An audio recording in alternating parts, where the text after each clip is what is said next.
Dario De Alti, ci sono già stati casi in Italia in cui si è riusciti a salvaguardare queste gestioni e secondo voi la Regione, alla luce anche della sua autonomia, potrebbe legiferare in tal senso? Beh, sicuramente sì, ci sono dei casi, l'abbiamo già denunciato più volte. Noi appunto abbiamo sempre puntato sul modello del Trentino. Comunque dobbiamo in questo momento avere la forza anche di denunciare e di informare la gente che sta venendo meno quelle che sono le specificità della regione Friuli Venezia Giulia, che è di statuto speciale, con le soppressioni delle commissariamenti delle comunità montane, con le soppressioni delle province che erano punto di riferimento anche per i piccoli comuni, e il comune di Cercivento ne è testimone, in quanto sul discorso delle acque anche il punto di riferimento era proprio la provincia. Quindi con la soppressione delle province e con lo spacchettamento che sta avvenendo dei comuni, ecco che stiamo perdendo un'autonomia che ci è propria, stiamo perdendo sia autonomia decisionale che autonomia politica. E il tutto verso cosa? Verso un accentramento che io chiamo accentramento di potere. Nel discorso, e qui stiamo parlando del discorso delle acque, questa regione sta proponendo questa legge che va nel verso opposto di quella che è intesa acqua come bene comune, ma viene intesa, se va avanti questa legge, viene intesa come elemento di potere, cioè tutto viene accentrato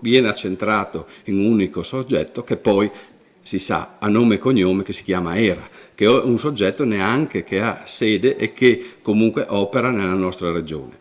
Accentrando il potere, chiaramente cosa succede? Accentrando tutto in un unico soggetto fuori, questo qui viene meno anche quella che è la logica di un mercato, e accentrando tutto quanto chiaramente possono determinare quelle che sono le scelte politiche, economiche e sociali di un territorio, perché non dimentichiamo che l'acqua è l'oro del futuro.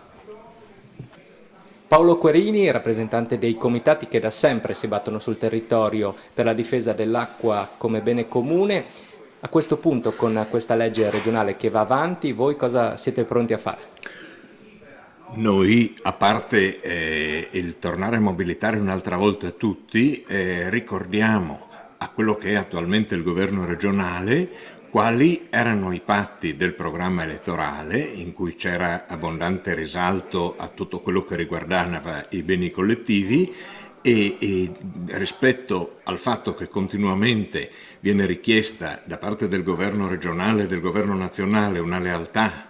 agli alleati di governo, alle piccole autonomie locali, noi richiediamo la medesima lealtà da parte di chi adesso ha in mano la gestione della regione nei confronti di problematiche che sono state evidenziate da anni e che adesso come risultato non hanno altro che la puntuale conferma di tutte quelle che erano i nostri timori in ordine alla centralizzazione della gestione del ciclo idrico integrato.